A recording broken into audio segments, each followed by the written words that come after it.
Hello guys, ayan. Meet Tabingi. Siya yung pinakamabait na pusa dito.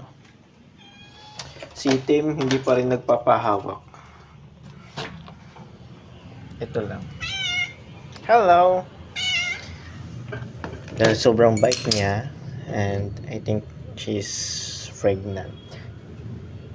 Buntis ka, tabingi. Tabingi dahil may part na kung nakasteady yan, nakatabingi yung ulo niya. Siguro may part na ano siya.